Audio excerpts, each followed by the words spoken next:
Saudara, pasca penetapan tersangka Gubernur Bengkulu Rohidin Mersyah, KPK menyegel ruang kerja Gubernur dan Sekda di kantor Gubernur Bengkulu. Ruang kerja Gubernur Bengkulu Rohidin Mersyah dan juga Sekda Isnan Fajri terlihat sudah disegel oleh KPK pada Senin pagi. Penyegelan dilakukan di pintu masuk ruang kerja Gubernur dan Sekda dengan kertas yang bertuliskan dalam pengawasan KPK tertanggal 24 November 2024. Ruang kerja gubernur yang berada di lantai 3 tampak tak ada aktivitas sama sekali. Pada Senin pagi, Wakil Gubernur Bengkulu memberikan semangat kepada pegawai dan memastikan Pemprov berjalan normal. Tampil hari ini untuk memberikan motivasi kepada kalangan ASN, pemangku kepentingan, supaya dia bekerja, jangan tidak semangat. Ya, nah, kita tetap berjalan sesuai dengan aturan, ya. Administrasi yang lain harus dilengkapi dan sebagainya. Ya. Saya kira Pemprov tetap akan berjalan. Ya. KPK telah menetapkan Gubernur Bengkulu Rohidin Mersyah sebagai tersangka dalam kasus pemerasan dan gratifikasi di lingkungan pemerintah Provinsi Bengkulu.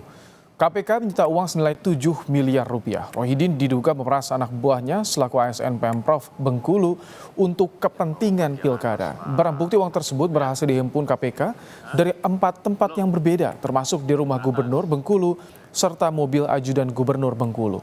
Atas kasus ini, Rohidin Mersyah berjanji akan bersikap kooperatif dalam menjalani proses hukum. Saya pastikan proses hukum saya sebagai calon gubernur ini akan berjalan sesuai dengan aturan, dan saya juga akan bertanggung jawab dengan proses hukum ini dan sangat kooperatif dengan pihak KPK. Komisi Pemberantasan Korupsi merespons soal momen saat Gubernur Bengkulu Rohidin Mersyah memakai baju polisi lalu lintas saat hendak dibawa ke Jakarta usai menjalani pemeriksaan di Mapolresta Bengkulu. Direktur Penyidikan KPK, Asep Guntur Rahayu menyebut hal tersebut dilakukan sebagai bentuk pengamanan karena banyak yang mencari sosok Rohidin Mersyah sehingga polisi perlu melakukan kamuflase sehingga dapat membawa yang bersangkutan dengan aman. Makanya itu kemudian dipinjamkanlah rompinya, gitu. Pinjamkan rompinya di sana ini dalam rangka tadi kamuflase, ya, kamuflase supaya tidak menjadi sasaran dari orang-orang yang ada di situ, itu. Jadi tidak pada saat pemeriksaan, tapi hanya ketika keluar, kemudian ketika dalam kerumunan, gitu. Setelah itu sampai di sini mungkin rekan-rekan kan lihat tidak menggunakan lagi kan.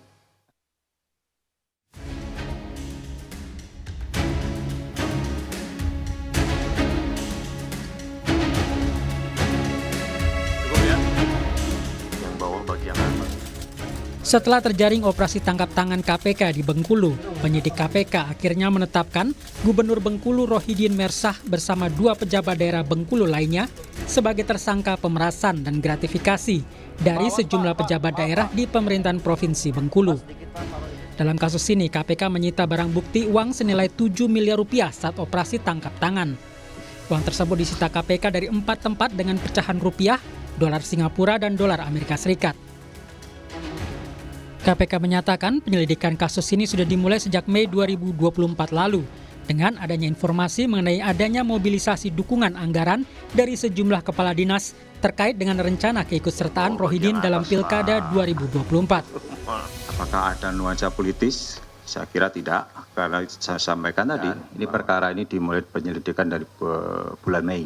Ya, jadi sudah lama sebetulnya. Jadi proses penangkapan ini bukan tiba-tiba seketika, ya, tetapi didahului dengan proses penyelidikan berdasarkan informasi yang diterima dari masyarakat. Penangkapan Rohidin pada kasus OTT kali ini tidak berjalan mudah. Rohidin Mersyah sempat berpindah dari satu lokasi ke lokasi lainnya, termasuk ke Bengkulu Utara dan arah Padang, Sumatera Barat. Butuh waktu hingga 3 jam hingga akhirnya Rohidin ditangkap dan dibawa ke Mapolres Bengkulu Sabtu lalu.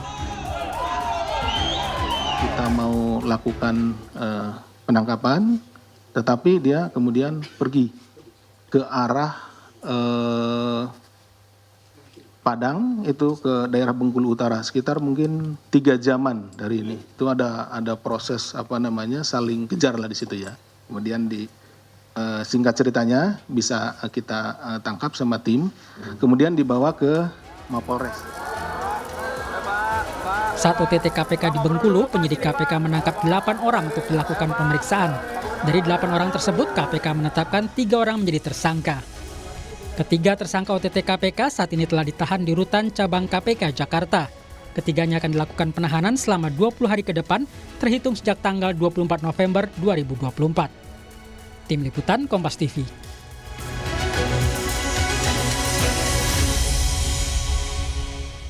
KPK menetapkan Gubernur Bengkulu Rohidin Mersyah sebagai tersangka pada OTT KPK, dugaan kasus korupsi pemerasan untuk dana kampanye Pilkada 2024. Apakah penetapan tersangka dalam OTT KPK ini masih merupakan cara ampuh mengungkap kasus korupsi? Kita akan bahas bersama dengan mantan pimpinan KPK, Saud Situmorang. Selamat petang, Pak Saud.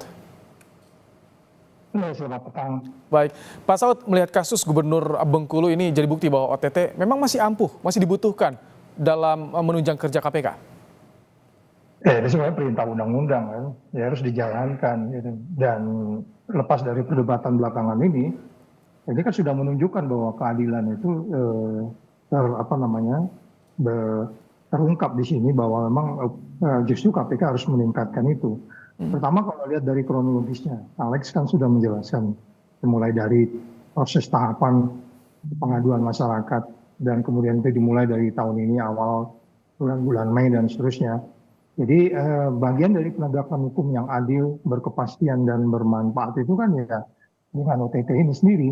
Jadi lepas dari kemudian ada persoalan yang menyangkut dengan kontestasi, itu ya nanti kita lihatnya syaratnya kok ya di kasus-kasus sebelumnya juga itu terjadi dan kemudian silakan saja rakyatnya menyikapi ini, apa benar seorang pemimpin melakukan abuse of power seperti ini.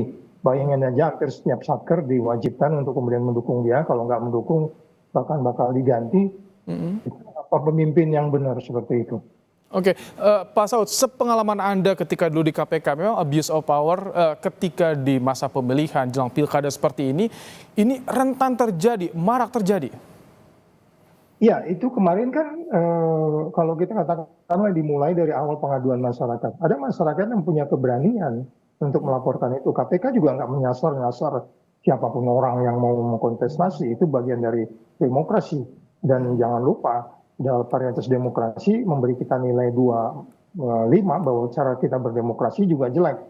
Bayangin 1 sampai 100 kita dapat nilai 25. Jadi itu makanya kita tidak berupaya untuk mencampur adukan persoalan kontestasi dengan persoalan demokrasi dan persoalan korupsinya. Tetapi kemudian ada orang yang berani melapor. Saya nggak mengatakan bahwa di daerah lain orang jadi takut melapor, tapi modus-modus model-model seperti ini kan sangat umum. Tidak hanya di tingkat daerah, tingkat provinsi, tingkat nasional juga begitu. Kita tahu ada yang namanya favoritism, ada keberpihakan, ada yang tidak netral dan seterusnya. Nah, varietas demokrasi yang mengatakan demokrasi kita carut-marut ini bagian yang paling menentukan di dalam pemberantasan korupsi.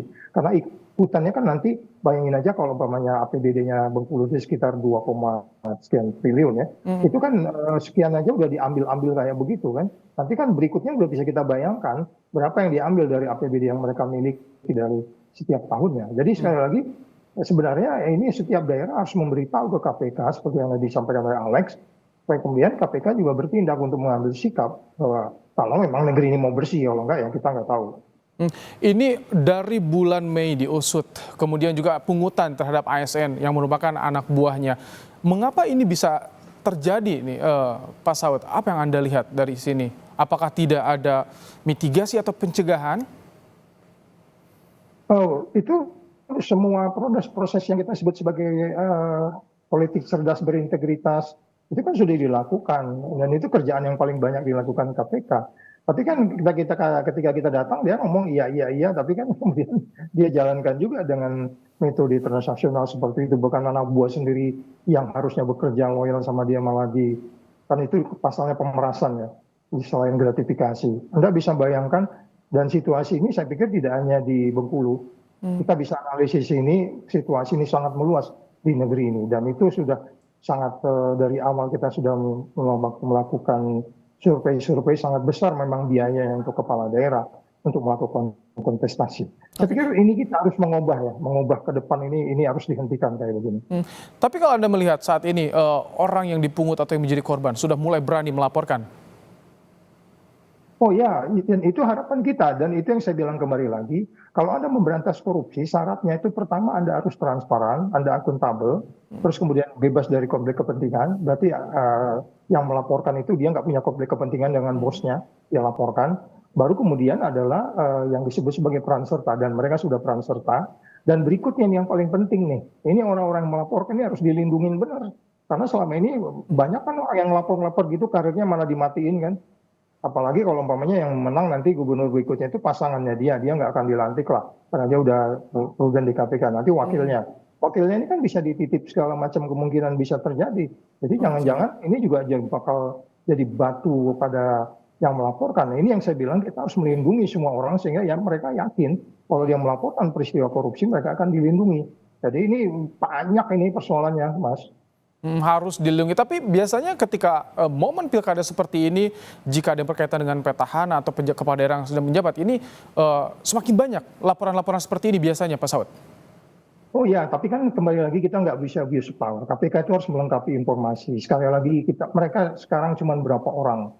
Wilayah Indonesia aja provinsi kabupatennya berapa banyak, ya kan? Jadi sekali lagi kalau memang kita mau resources di KPK itu dikembangkan, lepas dari persoalan di KPK yang terkait dengan undang KPK dan seterusnya, dan katakanlah bahwa untuk kita mengoptimalkan ini KPK belum bisa merespon dengan cepat, karena ada kaitan juga dengan kelengkapan bukti, karena ada juga orang melapor sangat minim sehingga perlu pendalaman. Ini seperti ini kan dimulai dari bulan Mei untuk kemudian bisa meyakinkan bahwa peristiwa pidana yang terjadi dan terulang kembali. Jadi Anda bisa bayangkan kita harus mendeploy berapa banyak orang ke daerah, kalaupun laporan-laporan di daerah masuk. Jangan-jangan di KPK sudah banyak laporan, dan saya yakin udah banyak itu, karena memang biasanya sampai 8.000 surat kok itu per tahun itu. Tapi kan itu sekali lagi resource-nya KPK terbatas, itu yang kita harapkan. Mau nggak kita secara serius memberantas korupsi di negeri ini? Atau kalau enggak ya seperti ini, kita hanya sepotong-sepotong gitu ya, piecemeal gitu aja. Baik, terima kasih untuk pandangan Anda mantan pimpinan KPK Saud Situmorang dalam program Kompas Petang sore hari ini.